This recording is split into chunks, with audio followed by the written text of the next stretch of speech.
ولا حول ولا قوة إلا بالله العلي العظيم হাদিসের মধ্যে আসছে যে ব্যক্তি 5 ওয়াক্ত নামাজের পরে বাদা কুল্লি সালাতিল মাকতুবা মান সাব্বাহা 10 ওয়া হাম্মাদা 10 ওয়া হাল্লালা 10 10 বার সুবহানাল্লাহ 10 বার আলহামদুলিল্লাহ ওয়া কাব্বারা 10 10 বার আল্লাহু আকবার পড়বে দাখালাল জান্নাহ সে ব্যক্তি জান্নাতে প্রবেশ করবে। আর রাতে শোয়ার সময় তাসবিহে ফাতিমি 33 বার 33 বার 34 বার। বিসমিল্লাহির রহমানির রহিম ইন্নাস সাফা ওয়াল মারওয়াতা মিন শাআইরিল্লাহ ফামান হাজ্জাল বাইতা আও ইতামারা ফালা জুনাহা আলাইহি আন ইয়াতাওয়াফা বিহিমা ওয়া মান তাতাওয়া খায়রান ফাইন্নাল্লাহা শাকিরুন আলিম। নিশ্চয়ই সাফা এবং মারওয়া আল্লাহ তাআলার নিদর্শন। যে ব্যক্তি বাইতুল্লাহর হজ করবে অথবা উমরা করবে তার জন্য কোনো সমস্যা নেই, এই সাফা মারওয়া সাই করতে পারবে। ওমান তাতাওয়া খায়রান, যে ব্যক্তি নফল পড়বে সেটা তার জন্যই ভালো। ফাইন্নাল্লাহা শাকিরুন আলিম, নিশ্চয়ই আল্লাহ তাআলা তার এই অতিরিক্ত ইবাদতের শুকরিয়া আদায় করবেন এবং আল্লাহ তাআলা জ্ঞানী। ইন্নাল্লাযীনা ইয়াকতুমুনা মা আনজালনা মিনাল বায়্যিনাতি ওয়াল হুদা মিন বা'দি মা বায়্যানাহু লিন-নাসি ফিল কিতাব উলাইকা ইয়ালআনুহুমুল্লাহু ওয়া ইয়ালআনুহুমুল লাঈনুন। নিশ্চয়ই যারা গোপন করে মা আনজালনা মিনাল বায়্যিনাতি ওয়াল হুদা, সুস্পষ্ট বর্ণনা এবং হেদায়েতের বাণীগুলো, মিন বা'দি মা বায়্যানাহু লিন-নাসি ফিল কিতাব, তা আমি মানুষের কাছে কোরআনে স্পষ্ট করে দেওয়ার পর, উলাইকা ইয়ালআনুহুমুল্লাহু ওয়া ইয়ালআনুহুমুল লাঈনুন, তাদের উপর আল্লাহ তাআলার অভিশাপ এবং সমস্ত অভিশাপকারীদের অভিশাপ।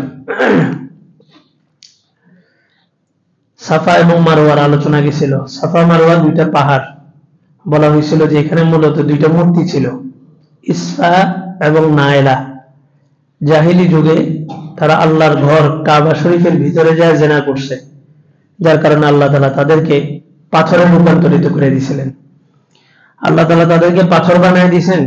আর যারা মুশরিক ছিল, মূর্তি পূজারী, তারা এই দুইটার পূজা শুরু করছে, বলে যে এই দুইটা মূর্তি আল্লাহর পক্ষ থেকে আল্লাহ তাআলা দিয়েছেন। অন্যান্য মূর্তিগুলো ছিল তাদের হাতে বানানি, আর এটা আল্লাহর একটা আযাব। আল্লাহ মানুষকে পাথর বানায় দিয়েছে। তো এরা কাবা শরীফের ভিতর থেকে এই দুইটা মূর্তি বের করছে, আর তাদের ধারণা ছিল যে এটা আল্লাহ তাআলা তাদেরকে দান করছেন। কাবা শরীফের ভিতরে নিয়ে সাফা এবং মারওয়া দুই পাহাড়ের উপরে রাখা তারা এই দুইটা পাহাড়ে সাই করত, একবার এই পাহাড়ে যেত আর একবার এই পাহাড়ে যেত। আর যখন সাফা মারওয়ার উপরে যেত তখন যায় ওই ইসফা এবং নাইলা মূর্তির সামনে এভাবে মাথা ঝুঁকাইত। ইসলাম আসার পরে যখন সাহাবীদেরকে যখন হজের বিধান দেওয়া হলো, সাহাবীরা যখন এই যে সাই করা শুরু করলো, তখন আহলে কিতাব যারা ছিল তারা জানতো যে এই দুইটা পাহাড়ে দৌড়ানোর মূল মাকসাদ হচ্ছে হাজরা আলাইহিস সালাম ইসমাইল আলাইহিস সালামের জন্য দৌড়াইছিলেন, এই কারণে দৌড়ানো। কিন্তু তারা মুসলমানদেরকে উস্কানি দিল যে মুশরিকরা দুইটা মূর্তির জন্য দৌড়ায়, তোমরাও দুইটা মূর্তির পিছনে দৌড়াইতেছ। তখন সাহাবায়ে কেরাম দৌড়ানো বন্ধ করে দিলেন। আল্লাহ তাআলা আয়াত নাযিল করলেন যে তোমরা ওই দুইটা মূর্তিকে অপসারণ করে দাও ওখান থেকে। রাসূলের আদেশে ওই দুইটা মূর্তি ওখান থেকে ফালাই দেওয়া হলো। এখন নিয়ম হচ্ছে হজে যখন সাফা এবং মারওয়ায় উপরে ওঠা হয়, তখন উপরে উঠে মুশরিকরা মূর্তির সামনে যুক্ত, আর এখন মুসলমানদের বিধান হচ্ছে উপরে ওঠার পরে কাবা শরীফের দিকে একটু হাত দিয়ে ইশারা করবে, এভাবে উপর থেকে কাবার দিকে। তো দুইটা পর্বতমালার মাঝখানে যেই ছোট্ট রাস্তা গিরিপথ, এটা দিয়ে হাজরা আলাইহিস সালাম যখন নামতেন তখন ইসমাইল আলাইহিস সালাম পর্বতমালার ওই পাশে হওয়ার কারণে ওনাকে দেখা যেত না, যার কারণে হাজরা আলাইহিস সালাম এই মাঝখানে একটা জায়গা খুব দ্রুত যাইতেন। এই কারণে এখন ওখানে বাতি সিস্টেম করা আছে, ছোট্ট একটা জায়গায় ওখানে স্পিডে যেতে হয়। ওই হাজরা আলাইহিস সালাম ওই জায়গাটাতে স্পিডে গেছেন, এই কারণে আল্লাহ তাআলা বিধান দিয়ে দিয়েছেন। আল্লাহ বলেন যে যে ব্যক্তি হজ করবে সে সাফা মারওয়া সাই করবে, আর যে ব্যক্তি উমরা করবে তার জন্য সাফা মারওয়া দৌড়ানোর প্রয়োজন নাই। তারপরে সে যদি এটা করে, এটা তার জন্য নফল ইবাদত করলে আমি তার মর্যাদা বুলন্দ করব। অনেকে বলে যে নফল নাই, শুধু ফরজ সুন্নাতে মুআক্কাদা। নফল নামাজটা কি? নফল নামাজটার মাধ্যমে কিয়ামতের দিন আউয়ালু মা ইউহাসাবু বিহিল আবদু ইয়াউমাল কিয়ামাতি আস-সালাহ, কিয়ামতের দিন সর্বপ্রথম নামাজের হিসাব নেওয়া হবে। ইযা সালুহাত সালুহা সাইরু আমালি, নামাজের হিসাব যার পরিপূর্ণ থাকবে, বিবেচনা করা হবে যে তার বাকি সব আমলগুলো পরিপূর্ণ আছে। ওয়া ইযা ফাসাদাত ফাসাদা সাইরু আমালি, আর যার নামাজের হিসাবের মধ্যে ঘাটতি থাকবে বিবেচনা করা হবে যে তার সব আমলের মধ্যে ঘাটতি আছে। এই কারণে আল্লাহ বলছেন ইন্নাস সালাতা তানহা আনিল ফাহশাই ওয়াল মুনকার, যে ব্যক্তি নামাজি হয়ে যাবে এই নামাজ তাকে সমস্ত মন্দ কাজ থেকে বিরত রাখবে, এই নামাজ তাকে ভাই বোনের হক না দেওয়া থেকে বিরত রাখবে, এই নামাজ তাকে মানুষকে ঠকানো থেকে বিরত রাখবে। নামাজটা হচ্ছে মূল। এই নফলগুলা কেন বলে যে ফরজ এবং সুন্নতে মুআক্কাদার মধ্যে যদি কোনো ঘাটতি থাকে, ত্রুটি থাকে, এই নফলগুলোর মাধ্যমে আল্লাহ তাআলা ওই ফরজটাকে পূরণ করবেন। আল্লাহ ইন্নাল্লাযীনা ইয়াকতুমুনা মা আনজালনা মিনাল বায়্যিনাতি ওয়াল হুদা, আল্লাহ তাআলা আহলে কিতাবদেরকে বলেন, এই আয়াত শুধু আহলে কিতাব না, আমাদের আলেমদের জন্য এই আয়াত। আল্লাহ বলেন নিশ্চয়ই সুস্পষ্ট নিদর্শন আসার পরে যারা মানুষ থেকে এগুলাকে গোপন করে, মিন বাদি মা বায়্যানাহু লিন-নাসি ফিল কিতাব, মানুষের কাছে এটা আমি কোরআনে স্পষ্ট করে দেওয়ার পরেও আল্লাহ বলেন ইয়ালআনুহুমুল্লাহ, এদের উপরে আল্লাহ তাআলা অভিশাপ করেন, ওয়া ইয়ালআনুহুমুল লাঈনুন, ফেরেশতা মাখলুক সবাই তাদের উপরে কি করে? অভিশাপ করে। আল্লাহু আকবার। কোরআনের অনেক বিধান আছে আমরা জানিও না, শুনিই নেই কখনো। কোরআনের শরীয়তের কত কত মাসালা আছে আমরা জানিও না, কিন্তু মানুষ মারা গেলে কোরআন খতম দিতে হবে, মানুষ মারা গেলে সূরা ইয়াসিন পড়তে হবে, এই খতম ওই খতম, কত খতম আছে। অথচ এইগুলা খতম, এই সুরিয়ানি খতম, তারপরে কি কি খতমের নাম আছে, এগুলা কোরআন হাদিস দ্বারা সাব্যস্ত না, কিন্তু এগুলো আমরা সবাই জানি, কারণ আমরা এই খতমের ফজিলত বেশি বেশি বলি। এই খতম পড়াইলে এটা হয়, খতম পড়াইলে এটা হয়। জালালি খতম একটা আছে, জালালি খতম, এটা মানে দুরুদে নারিয়া, আগুন, এটা পড়ার পরে হয়তো বাঁচবে নাহলে মরবে, একদম জায়গায় রিঅ্যাকশন, দুরুদে নারিয়া বলে এটা। আল্লাহ তাআলা বলেন যারা এই সমস্ত নিদর্শনগুলোকে গোপন করবে তাদের উপর আল্লাহর অভিশাপ। আর এখন জেনারেশন যারা এই যে গুগল ইউটিউব দেখে, এটা ক্ষতি হলো, আমি মনে করি এটা অনেকটা একটা বড় একটা ভালো একটা দিক। এরা বিভিন্ন মাসালা জানে আসে, আইসা হুজুরদেরকে ধরে, তাই এখন হুজুররা অন্তত এদের থেকে বাঁচার জন্য হলে কিছু পড়াশোনা করা শুরু করছে, কিছু সত্য কথা বলা শুরু হয়েছে। আমার আগের ওখানে একটা ছেলে ছিল, ওরা আমি কিছু নতুন নতুন তথ্য দিতাম, মানে ইসলামের কিছু চটকদার মজার কিছু তথ্য আছে, এই তথ্যগুলো ওরা শেয়ার করতাম, তো ওইগুলা খুব সুন্দর করে নোট করতো। একদিন শুনলাম পাশের মসজিদের এক ইমাম সাহেবের সাথে সে ঝগড়া লাগাই দিছে। কি বিষয়? ইমাম সাহেব জিজ্ঞেস করছে যে এই জিনিসটা কেন হয়েছে, ইমাম সাহেব বলতে পারে নাই। সাধারণত সব মাসালা সবাই জানে, এরকম কয়জন আছে, ইমাম সাহেব বলতে পারে নাই। ওই ছেলে ইমাম সাহেবকে বলছে আপনি 12-14 বছর কি পড়ছেন? ইমাম সাহেব একটা চটকানা লাগাই দিছে, ছোট ছেলে বেয়াদবি করছে, এটা নিয়ে অনেক বড় হট্টগোল। এই কারণে বলে যে বেয়াদবের হাতে এলেম দিতে নাই, এলেম দেওয়ার আগে তাকে আদব শিখাও। বেয়াদবের হাতে এলেম দেওয়া মানে, এলেমটা হচ্ছে ধারালো ছুরি, সেটা জানেই না কোথায় ব্যবহার করতে হবে, সে একটা পোস্ট দিবে, কয়েক লক্ষ মানুষ জায়গায় বিভক্ত হয়ে যাবে। একটা মাসালা বলবে, এক মাসালার মধ্যে পুরা জাতি বিভাগ হয়ে যাবে। এই কারণে এলেম শিখার আগে বলে যে হেলেম দাও, এলেমের আগে হেলেম, এলেমের আগে আদব, অনেক আদব শিখার পরে তারপরে দেওয়া হচ্ছে এলেম। আল্লাহু আকবার। চতুর্দিকে যুবকদের মাধ্যমে ইসলামের একটা জয় জয়কার অবস্থা। ইসলামের এই বিজয় সর্বঙ্গে সর্বসেক্টরে এটা ছড়াই গেছে। এখন নারায়ে তাকবীর আল্লাহু আকবার বাঙালিদের একটা স্লোগান হয়ে গেছে। খেলা যেটাকে আমরা হারাম বলি, এই জুয়া বা আন্তর্জাতিক যে খেলাগুলো হয়, এগুলো তো বেশিরভাগ জুয়া থাকার কারণে ওলামায়ে কেরাম বলে যে এগুলো হারাম, দেখাও হারাম, ওখানে খেলাও হারাম। ব্যক্তিগতভাবে ক্রিকেট খেলা, ফুটবল খেলা এগুলো সব জায়েজ ব্যক্তিগতভাবে শরীরের ব্যায়ামের জন্য, কিন্তু এই খেলা জুয়াতে খেলা, এই খেলার মধ্যে নারীকে প্রদর্শন করা নেই, এই সমস্ত কারণে এটা হারাম হয়ে যায়।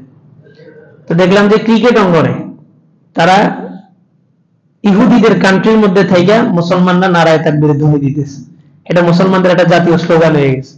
বাংলাদেশের যে পরিস্থিতি হয়েছে, বাংলাদেশ যেভাবে বিজয় লাভ করছে, স্বৈরাচারী শাসক যেভাবে পলায় গেছে, সিরিয়াও একদম হুবাহু ওইভাবেই বিজয় হয়েছে। তারা একটা সময় বলতো যে এই বাংলাদেশ মৌলবাদীদের হাতে গেলে বাংলাদেশ সিরিয়া হয়ে যাব, মানে সিরিয়ার মতো কঠিন পরিস্থিতি হয়ে যাব। আজকে আমরা দেখতেছি সিরিয়া বাংলাদেশের মতো হয়ে গেছে। বাশার আল আসাদ, তাকে আল আসাদ বলা হয়, আল আসাদ না, আল আসাদ মানে হচ্ছে বাঘ, তার নাম হচ্ছে বাশার আল কাল্ব, কাল্ব মানে হচ্ছে কুকুর। এই বাশার আল কাল্ব এই স্বৈরাচারী শাসকের মতো পলায় গেছে। দিকে দিকে সর্বদিকে বিজয়গুলো আসবে, চতুর্দিক থেকে বিজয় হবে। আর গাজওয়াতুল হিন্দ যেটা হবে, এটার পরে আল্লাহ রাসূল বলেন এই গাজওয়াতুল হিন্দের এই বাহিনীটা যায় সিরিয়ার কালো পতাকা বাহিনীর সাথে যোগ দিবে, সিরিয়া থেকে কালো পতাকা বাহিনী বের হবে। তারা সিরিয়া পুরা দামেস্ক সবগুলো অঞ্চলকে বিজয় করার পরে জেরুজালেমে যায় হযরত ইমাম মাহদী আলাইহিস সালামের সাথে সাক্ষাৎ করবে। ইমাম মাহদী আলাইহিস সালামের নেতৃত্বে পুরা পৃথিবী 7 থেকে 9 বছর শাসন করা হবে। এরপর ইমাম মাহদী আলাইহিস সালাম যেভাবে পুরা পৃথিবীটাকে ইনসাফে পরিপূর্ণ করে দিবেন, দাজ্জাল তার আত্মপ্রকাশ ঘটানোর মাধ্যমে 1 বছর না 40 দিনের ভিতরে পুরা পৃথিবীটাকে আবার লুণ্ঠরাজ, লুটপাট, জুলুম, অন্যায়, অনাচার, ধর্ষণ সবকিছু দিয়ে ভরপুর করে দিবে।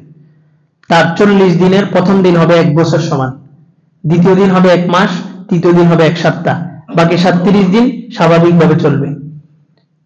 এই দাজ্জাল এসে পুরা পৃথিবীটাকে আবার জুলুমে ভরপুর করে দিবে। ইমাম মাহদী আলাইহিস সালাম ঈসা ইবনে মারিয়াম যে মিম্বরটার উপরে যে মিনারে আসবেন, গতকালকেও দেখলাম সাদা একটা মিনার, ওটা এখনো স্বাধীন হয়নি, ওই মিনারের উপরে আইসা অবতীর্ণ হবেন ঈসা আলাইহিস সালাম। ফজরের সময় আসবেন, মসজিদে বিকট শব্দ হবে, মুসল্লিরা বাইরে চলে যাবে। আল্লাহ রাসূল এত স্পেসিফিক ভাবে বলছেন যে ঈসা আলাইহিস সালাম যে আসমান থেকে নামবেন, ওনার যে চুলের থেকে যে ঘামটা বের হবে, ঘামের ফোঁটা, এটা মণিমুক্তার মতো চমকাইতে থাকবে, দামি হবে। কারণ ঈসা আলাইহিস সালামকে যখন জমিন থেকে উঠানো হয়েছে তখন উনি ঘামানো ছিলেন। একটা রুমের মধ্যে চতুর্দিক থেকে হাওয়ারিরা ওনাকে বেষ্টনী দিয়ে দিছে, ঈসা আলাইহিস সালামকে হত্যা করবে। তো ঈসা আলাইহিস সালাম একটা রুমের মধ্যে ঢুকে দরজা লাগাই দিয়েছেন। সর্বপ্রথম এক লোক দরজা লাথি দিয়ে ভাঙিয়ে ভিতরে ঢুকছে, এটা বেয়াদবি।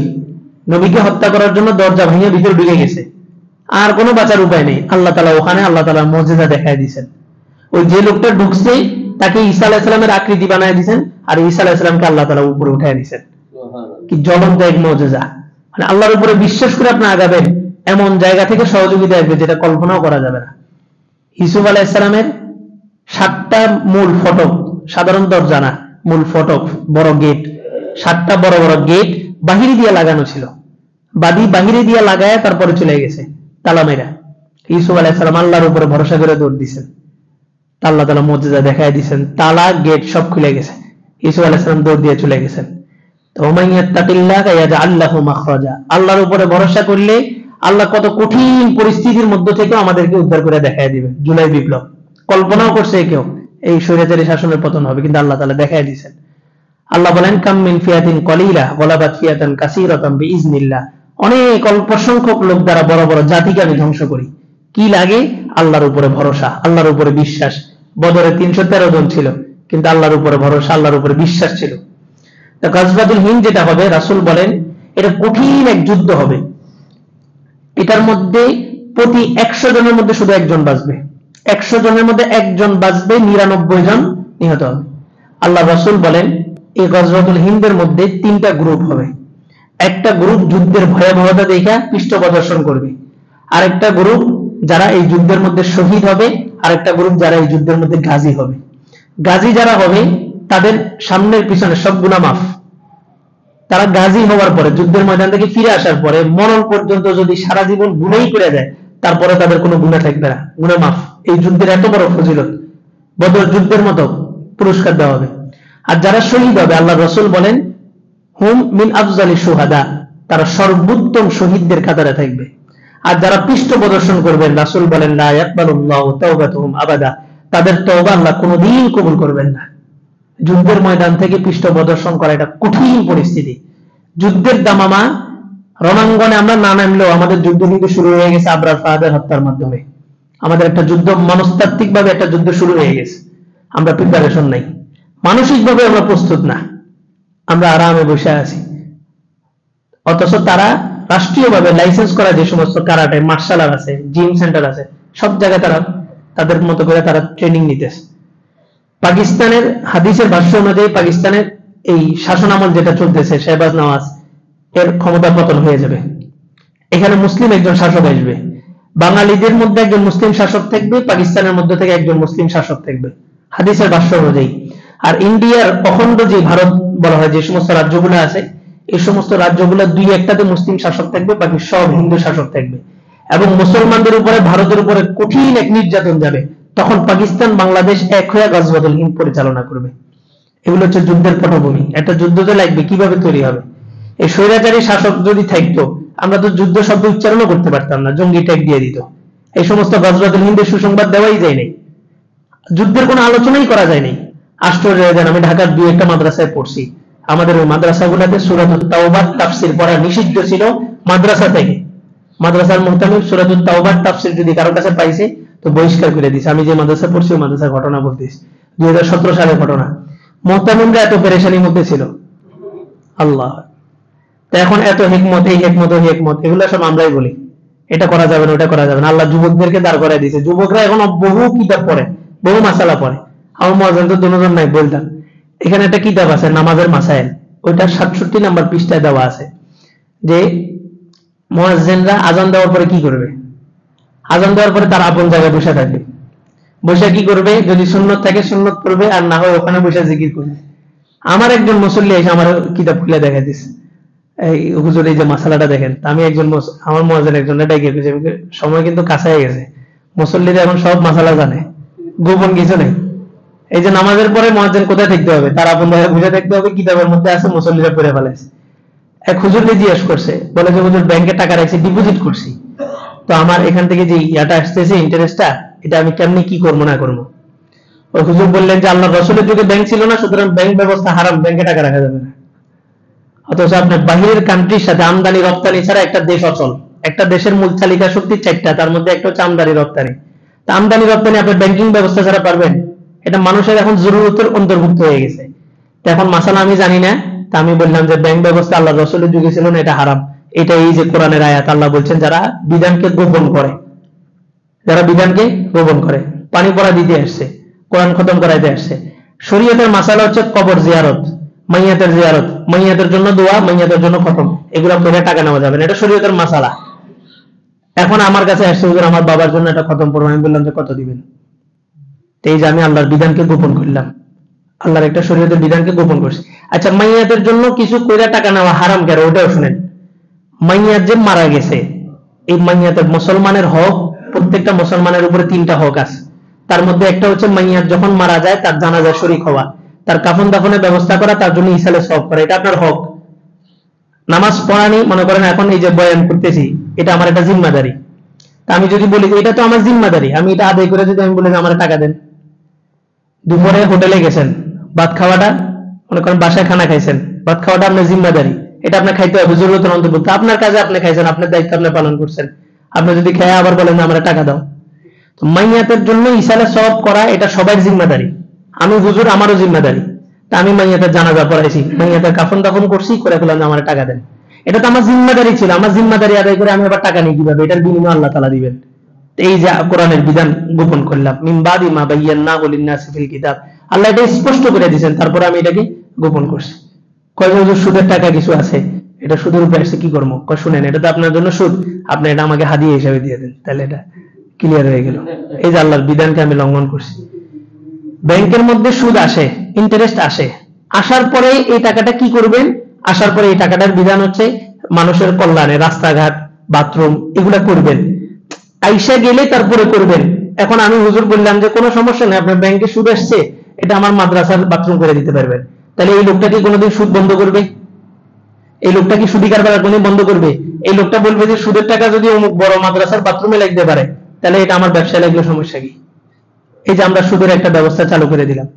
অথচ আমি যদি শুধু বলি যে ভাই আপনার এই টাকাটা সুদের উপরে আসছে, আপনার এই টাকাটা আমার জন্য হালাল হবে না, এমনও হতে পারে এই লোকটা ওই সুদি কারবার ছেড়ে দিবে। এমন ঘটনা আছে, বাস্তব ঘটনা। হাদিয়া নিয়ে এসছে, তো বলছে যে ভাই আপনার এই টাকাটা, আপনি যে কাজ করেন, যে লাইনে কাজ করেন, আপনার এই টাকাটা হালাল না। উনি পরবর্তী জানুয়ারি থেকে ওই চাকরিটা ছেড়ে দিয়েছেন। এই যে একটু স্যাক্রিফাইস করলেই মানুষ কি করে, দিনের পথে চলে আসে। আল্লাহু আকবার। আল্লাহ বলেন ইল্লাল্লাযীনা তাবু ওয়া আসলাহু ওয়া বায়্যানু ফাউলাইকা আতুবু আলাইহিম ওয়া আনা তাওয়াবুর রহিম। এই সমস্ত কাজ যারা করছে তো করছে, সাবধান, তবে যারা তওবা করবে এবং সংশোধন করবে, ওয়া বায়্যানু, যে সমস্ত বিধানগুলো গোপন করছে এগুলো স্পষ্ট করে দিবে, ফাউলাইকা আতুবু আলাইহিম, আল্লাহ তাআলা তাদের তওবা কবুল করবেন। এই কোরআনটা বলার সাথে সাথে আপনাদের মাথায় কি আসছে? কোরআন খতম। কোরআন খতম আসছে না? কোরআন পড়া, এটা আসছে না? কিন্তু কোরআনের বিধান যে রাষ্ট্রে বাস্তবায়ন করতে হবে, কয়জনের মাথায় আসছে বলেন এই কোরআনটা শোনার পরে? আচ্ছা, সংবিধান, বাংলাদেশের সংবিধানটা আমি এখন হাতে নিলাম, কথার কথা এটা বাংলাদেশের সংবিধান, আমি এটা হাতে নিছি, সাথে সাথে আপনাদের মাথায় কি আসবে? যে এই অনুযায়ী রাষ্ট্র পরিচালনা করতে হবে, মাথার মধ্যে এটা আসবে। আচ্ছা, সংবিধান আমি হাতে নেওয়ার পরে কারো মাথায় এটা আসছে সংবিধান খতম করতে হবে? কারো মাথায় এটা আসে না। কিন্তু আমরা হুজুররা এই কোরআনের খতমের ফজিলত বলছি, কিন্তু কোরআনের বিধানগুলো যে রাষ্ট্রে বাস্তবায়ন করতে হবে, কোরআনে কি কি বিধান আছে এটা মানুষকে বলিনি। আর বলবো কোথা থেকে? আমি নিজেই তো ভালো করে জানি না, আমি নিজেই তো ভালো করে কোরআন পড়তে পারি না। এই কোরআনের 3টা হক। 1 নাম্বার হক হচ্ছে কোরআন বিশুদ্ধভাবে পড়তে পারা। 2 নাম্বার হক হচ্ছে কোরআনের প্রতিটা অর্থ বুঝা, প্রেক্ষাপট বুঝা, শানে নজুল বুঝা। 3 নাম্বার হক, চূড়ান্ত হক হচ্ছে কোরআন নিজের জীবনে, পারিবারিক জীবনে, সামাজিক জীবনে, রাষ্ট্রীয় জীবনে, আন্তর্জাতিক জীবনে, অর্থনৈতিক জীবনে বাস্তবায়ন করা, 6টা সেক্টরে। তো কোরআন বললে আমার মাথার মধ্যে আসে সূরা ফালাক, সূরা ইখলাস, সূরা নাস, পুরো কোরআন আসে না। কোরআন বললে আমার মাথার মধ্যে আসে এটা নামাজে পড়তে হবে, কোরআন বললে আমার মাথার মধ্যে আসে মারা গেলে ওখানে যা খতম পড়তে হবে। কিন্তু এই কোরআন বললেই এই কোরআনী বিধান যে রাষ্ট্র বাস্তবায়ন করতে হবে এটা আমার মাথায় আসে না। আল্লাহু আকবার। তো চতুর্দিকে মুসলমানদের বিজয়ের অবস্থা আসছে, চতুর্দিকে এই দামেস্ক বিজয়, এই সিরিয়া বিজয়, সিরিয়ার সাথে আমাদের ইসলামী ঐতিহ্য জড়িত এবং আল্লাহ রাসূলের শেষ জামানার বহু হাদিস এই সিরিয়ার সাথে জড়িত। একটা রক্তক্ষয়ী যুদ্ধ হবে, এই যুদ্ধের একটার পর একটা ঘটতে থাকবে। আল্লাহ রাসূল বলেন, ইমরান ও বাইতুল মাকদিস খারাপ ইয়াসরিব, বাইতুল মাকদাস মুসলমানদের হাতে তখনই আসবে যখন মদিনা ধ্বংস হবে।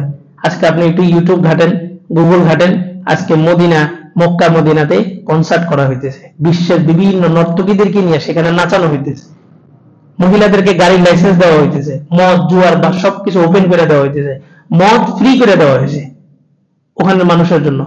তো মদিনার ধ্বংস আমরা দেখতেছি, মদিনা আস্তে আস্তে মানুষের হাত থেকে চাইতে থাকবে আর বাইতুল মাকদাস মুসলমানদের হাতে আসবে। এটার হিকমত হলো বাইতুল মাকদাসও একটা কেবলা, কাবা শরীফও একটা কেবলা, দুটোটা কেবলা এট এ টাইম মুসলমানদের হাতে থাকে না, একটা আসে আরেকটা চলে যায়, আরেকটা আসে আরেকটা চলে যায়। তো মদিনা, মক্কা মদিনার অবস্থা এখন খুব ভয়াবহ। এই সবগুলো আমেরিকার দালাল হিসাবে বসে দিছে, অথচ আল্লাহ তাআলা মক্কা মদিনাকে, সৌদিকে এমন সম্পদ দিছে, এরা যদি চায় পুরা বিশ্বকে পরিচালনা করতে পারবে, এমন সম্পত্তি তাদেরকে দিছে। কিন্তু এগুলা সব মাথাগুলা সব আমেরিকা কিনা ফেলাইছে, গোলাম হয়ে মূর্তির মতো বসে আছে, কিছুই করতে পারতেছে না। এই অবস্থা খারাপ হইতেছে। আস্তে আস্তে আমাদের দৃঢ় বিশ্বাস এই এখন মুজাহিদ বাহিনী যারা ইরাক, শাম এগুলো বিজয় করতেছে, এদের হাতেই পরবর্তীতে ফিলিস্তিন বিজয় হবে। এদের একটা কালো পতাকা, এদের পতাকা হচ্ছে কালো পতাকা, যেখানে লা ইলাহা ইল্লাল্লাহ লেখা থাকে।